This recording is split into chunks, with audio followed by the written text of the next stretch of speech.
And what is the deal, y'all? JRTHEAR here with Colorblind Entertainment. I just want to say thank you for all of the support recently. Likes been going up, views been going up, the channel's been going up. I'm excited for all the content we have coming on the way. And we back to the podcast, probably my favorite thing to do down here. And today, I'm up here in the valley with it, with my boy from Bakersfield, one of the most popping artists to come out of the area. Bro's gone #2 on iTunes, racked up 50 million plus streams. And I wanted to get a little bit more insight into his program, what he got going on, and how he got to this point. So I'm happy to be speaking to my boy Joe Maynor. How are you doing today, my brother? Cool. How you feeling? I'm great. And I'm glad that I was able to get to know you yesterday, get a little bit of a rapport with you before we got into this. You know what I mean? So it wasn't just like jumping straight into it, fucking giving you a little interrogation. Yeah. I was expecting to do the interview yesterday. I didn't know we was going to do it today, but you know what I'm saying? We had a whole day to really vibe and, you know what I'm saying, catch each other's vibes. Pause. Catch each other's vibes and, you know what I'm saying? Yeah, pause. But you know what I'm saying? Now we more tapped in and it's love on me. I feel like that's how you get better content. And like, I thought it would just be better to just like catch you in your element and get some BTS content of you just like doing what you do best, creating some hits, and then like getting to know you from there, you know what I mean? And I feel like that had me better equipped for today, you feel me? So yeah, I just want to get straight into it, man. How'd you get into this shit? Like, how old were you? Explain to me like what got you like, okay, I'm gonna stop whatever I'm doing in life and I'm gonna put everything I got into this music shit. Oh, so you want me to take it back to all the way in the beginning? Yeah, we got all the way to me. All right, bet. So I've been writing music my whole life. So like 3rd grade, I had wrote some shit. 1st grade, I wrote some shit. But was it always rap? What would you like call it at first? It was always rap. You know what I'm saying? Like I had did a song of my brother. Actually, so 1st grade, I wrote my first song.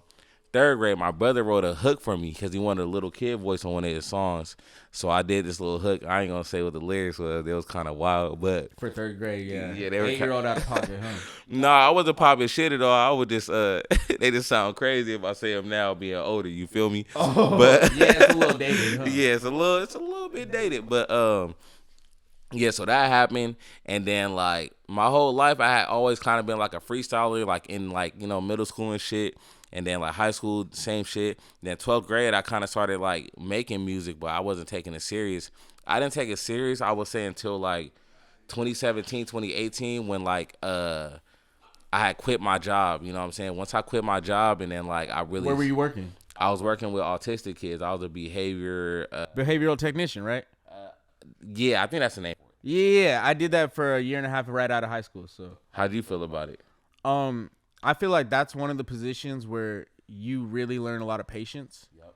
And if you have it, because some niggas just ain't built for that type of shit. You have to deal with people where you cannot hold them accountable for their actions, and you kind of just have to roll with the punches. So if you are not equipped to be in those types of situations, you probably gonna end up in jail or getting fired, pink slipped for some type of shit. Yeah. How was it for you though? What type of experience was that for you? Yeah, I enjoyed that. It gave me a lot of free time to do what I really loved. You know what I'm saying? So I really appreciated that. But at the same time, like you said, I don't have too much patience. Like when people pop off, I'm with everything people with. So and you probably learned that even more doing that shit, huh? Man, it was bad. I had to deal with some shit. I ain't gonna lie to you. But you know what? What's the craziest thing you saw on the clock? The craziest thing, because I had a lot of crazy experiences. So the craziest thing is like the first week I started working there, bro. It was this kid. I ain't gonna say his name, but he was a 2-to-1. So you know what that mean, right? So like he need 2 people watching him at all times. Okay, no, I wasn't familiar with that. Man, so he was wild. Just put it like that. Pretty much my first, I think it was the 3rd day. 3rd day I got there, he was mad as hell for no reason, just mad, bro. And then he decided that like he was mad at me. So I didn't know how to react. So I'm just like, okay, I'm backing up or whatever, let him do what he do. This man gets a pot, runs outside and throws it at my car. Like a pot? Like a pot. Like a pot with plants and shit? No, like a cooking pot. At my car. Like a aluminum like pot. Like it dented my car. Like hella dented my car. Your shit. Yeah. Okay. Yeah. Yep. So I think that would be the craziest thing because it was my first week there. And it sucks because like you can't even like defend yourself like putting your hands on them like if they attack you. So in a situation like that, you kind of just have to bite your tongue and your car got dinged him. You got better pray you can make some shit for your insurance, bro. Yeah, no cap. Well, at the time, bro, I realized like, cause they didn't tell me like we could put our hands on them, not like fight them. We can restrain them. I didn't know that at the time.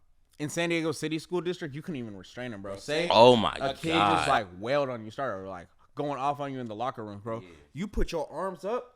That is the highest defense you are allowed to do, bro. Whoa. Bro, I watched this teacher get Mr. Moore. Mr. Moore got his nose broken in the locker room. First period. This is 7:45 in the morning, bro. We're at Mission Bay High School. Shout out Mission Bay Buccaneers, man. So that's crazy. Yeah, so we was able to restrain. I didn't know that, though. So if I knew that, he wouldn't have got to my car. But he got to my car because I had no idea. So you thought you couldn't restrain? Well, I didn't know what to do. At the time, we weren't even trained for that. Like, they trained me about a week later. Like, yo, you know, when they do this, you can restrain. And you were like, oh, this would have been helpful. Yeah. Yeah, bro. You could have told me this a week ago. Like, but it's cool. It is what it is. Damn, bro. Yeah. So how'd you really start getting recorded? What was, like, the growing pains of music for you at first? Because I know the shit wasn't sweet. Like, now you good. You got your chain on the way. I saw a little sound. But before that, like, what was some of the things you had to do to build your foundation? I worked really, really hard, man. I just I recorded more than anybody I knew at the time. Like, I was like I still am a workaholic. So I just like devoted all my time to getting better, because even when I wasn't that good, I knew I wasn't that good. I've always been very self-aware to a fault, low-key, because it can make me insecure at times. But for me, the self-awareness allowed me to actually grow. So I was like, okay, I'm not good, but I'm different. I can make some shit happen. I really love this, so I want to make it happen. And I just made like 5 songs a day. I was recording, dog. I was making hella music a day. Me and my boy KJ, we was making so much music a day at a point where it was like, damn. But it was a lot of trash. Like, we were just making trash shit. But you got to put in those 10,000 hours to get good at anything. You feel me?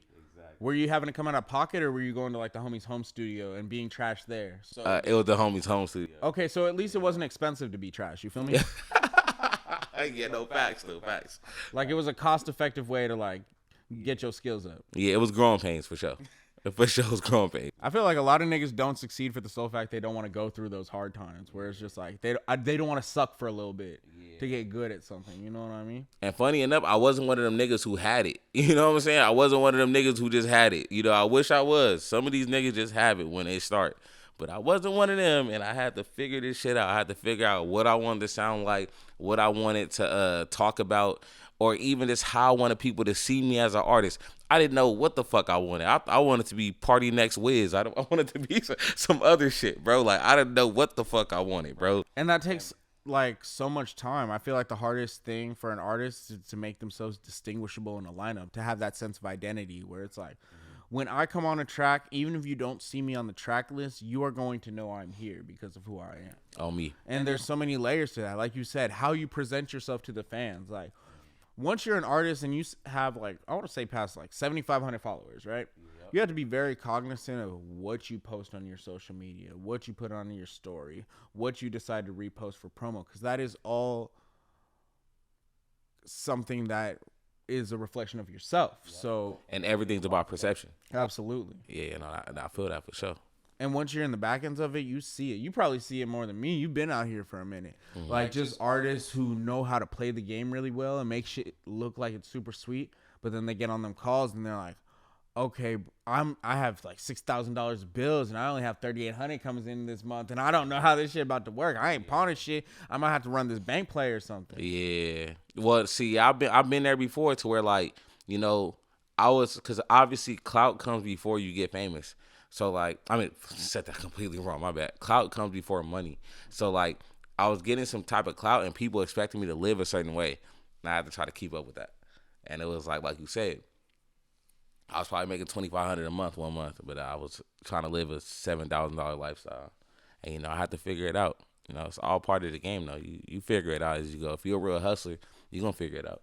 And I think it's just humbling yourself sometimes and knowing when to like live within your means and scale up as it makes sense. Facts. Because I feel like a lot of people try to jump the shark way too quick, and then they like bit off way more than they can chew. When if they just waited 6 months, 12 months, 18 months, it would have been way more realistic to make some of the plays they're doing. You feel me? Mm-hmm. No, for sure. So when would you say you got your first little bit of traction with the music shit?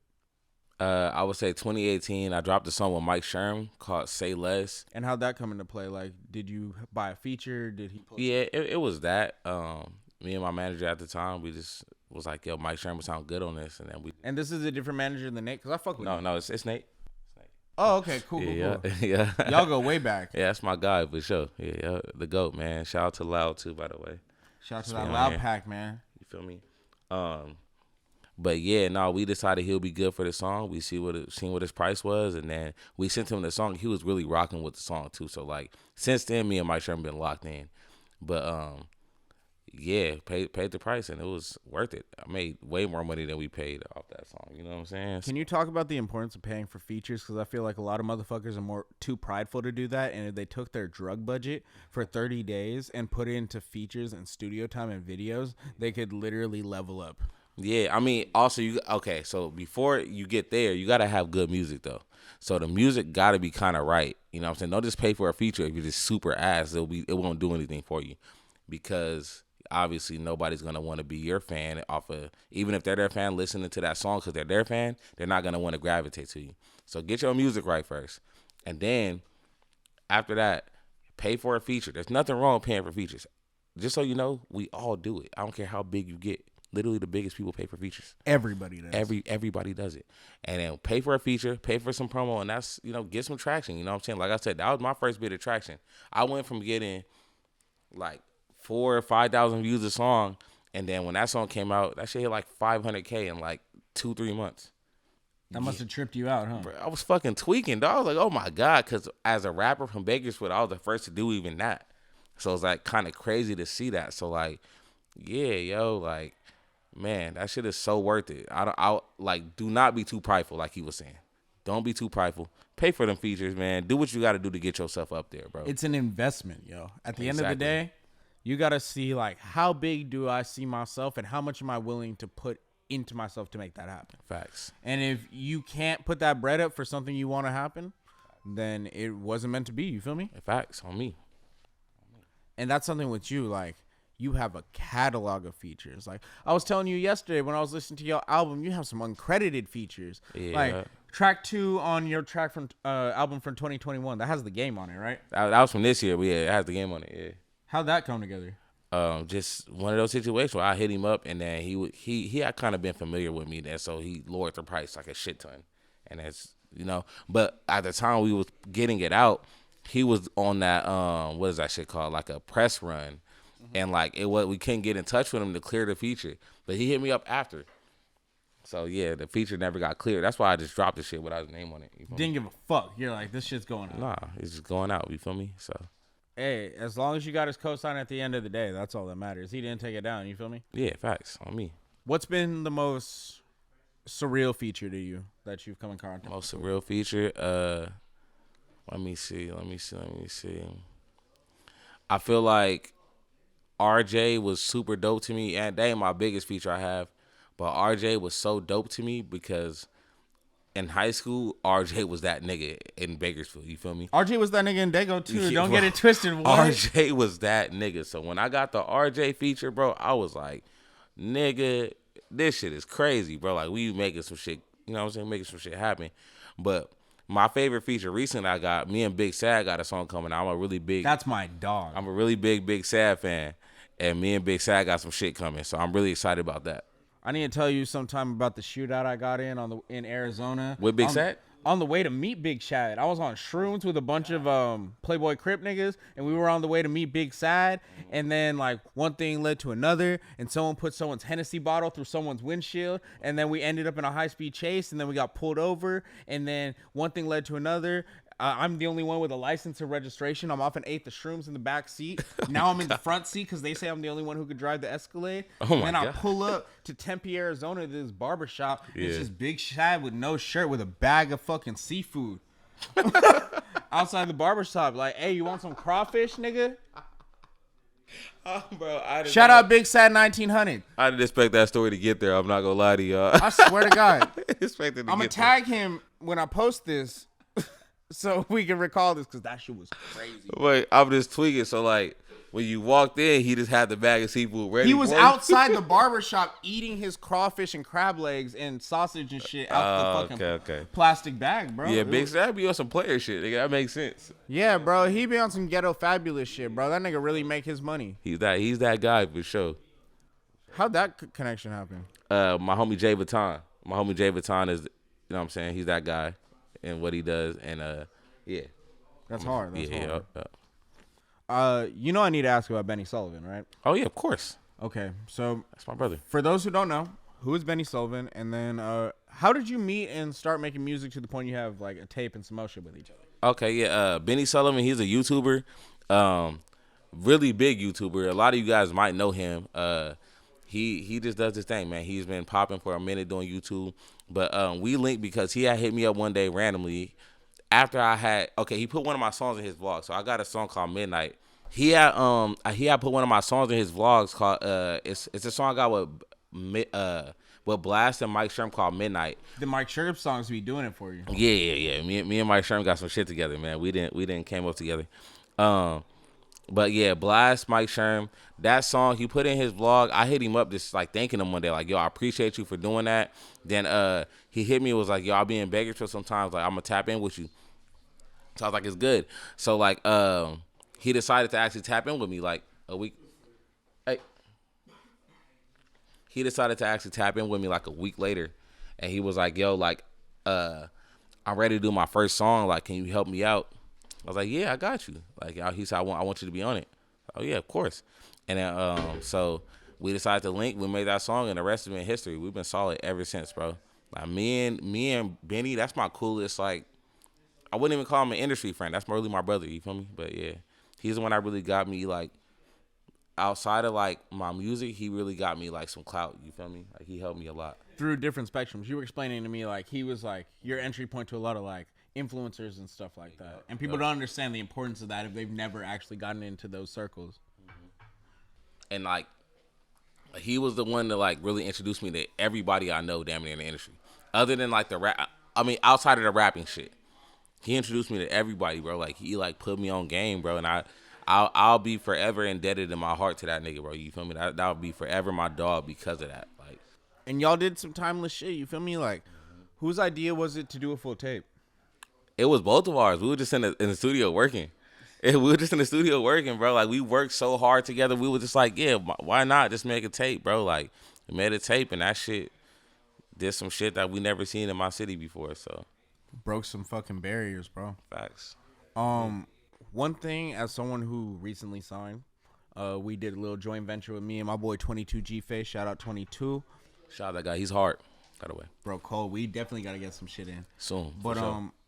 Before that, up until April, we had been thugging it out independent. Mm-hmm. Like everything had been just off the strength, off connections, off how you see how I move, how he performs. What are some tips you can give for an independent artist trying to come up right now? Biggest one is invest.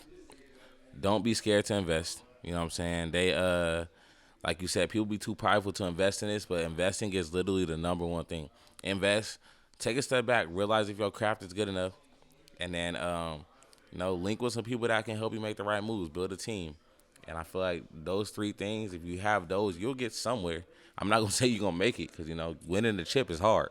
But you know what I'm saying? You can do what you can to get to the point to even try to make it to the playoffs. At least you can try your best. You feel me? So you just got to put your best foot forward and be willing to, like, put all your chips on yourself. Because people put all their monies into, like, a pack or, like, a female, but won't do that same thing for like a mix and a video and a feature they want. You know Facts. What I mean? Mm-hmm.